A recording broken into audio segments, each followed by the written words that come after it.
Je pense que la réponse se trouve dans cet ouvrage. Nous sommes en compagnie du révérend Moïse Napon, le représentant, donc l'organisateur de la conférence Vision pour Afrique.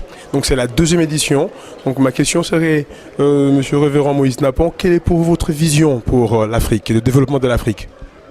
Ma vision pour l'Afrique est une vision assez large, parce que quand on parle de développement, on parle de changement pour le meilleur.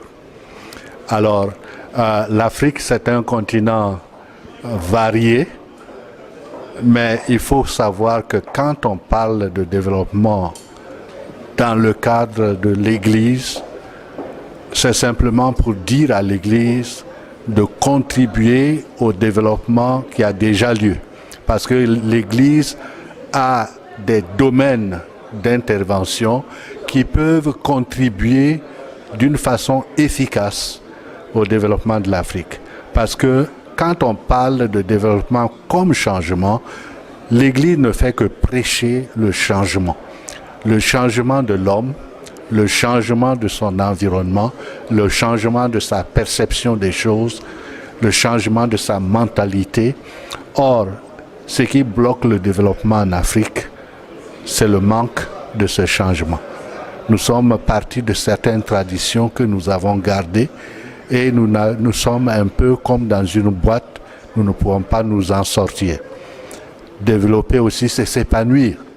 Donc, l'Église peut amener les uns et les autres à s'épanouir. Pour cela, l'Église a besoin de sortir et d'aller vers les autres et d'apporter aux autres ce qu'elle a d'important, ce que Dieu lui a donné. C'est pourquoi d'ailleurs Dieu a dit que nous sommes la lumière du monde et le sel de la terre.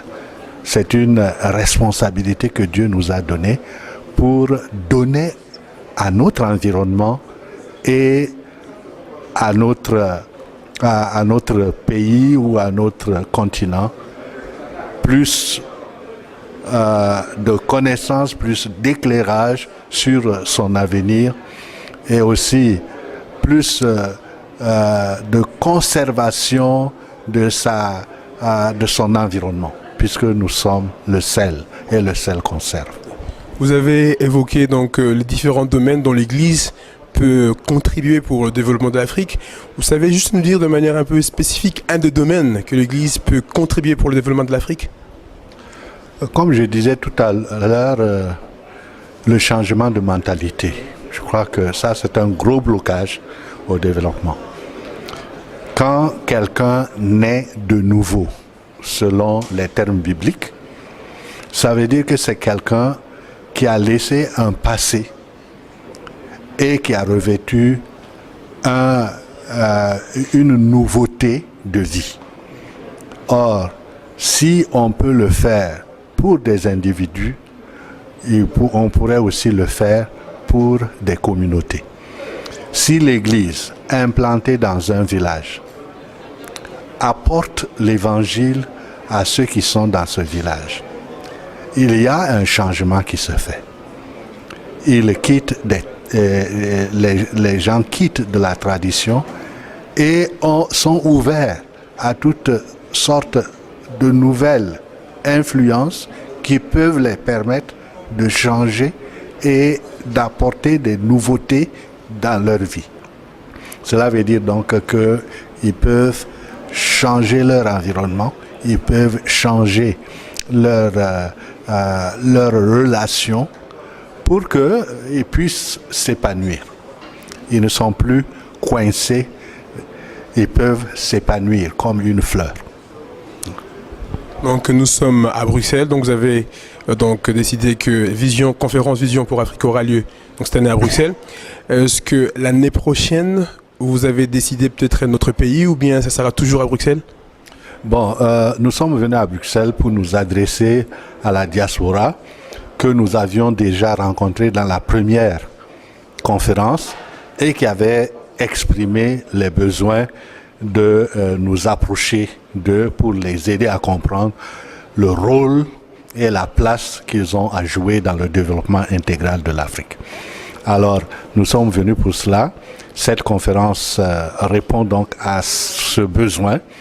Et bon, il y a d'autres suggestions qui vont se faire à la clôture de cette conférence et nous allons les examiner. Si nous devons revenir à Bruxelles ou dans un autre pays d'Europe, nous reviendrons. Mais ce qui est sûr, c'est qu'on avait déjà planifié pour 2015 ou 2016 une grande conférence de haut niveau en Afrique. Alors donc, le rendez-vous est déjà pris pour 2015. Si pour des raisons politiques, ça ne pouvait pas se tenir, on le mettrait en début 2016. Donc il y aura donc un compte-rendu de la conférence Vision Afrique à Bruxelles. Bien sûr, il y aura ce compte-rendu. Et bon, je crois que d'ailleurs, chaque fois que nous faisons des conférences, nous faisons sortir un livre que nous distribuons aux autorités et aux membres de la conférence pour que nous puissions garder les idées et aussi maintenir nos engagements pour que la conférence ne soit pas simplement une théorie mais que ce soit plutôt quelque chose de concret qui permette vraiment de changer les choses autour de nous.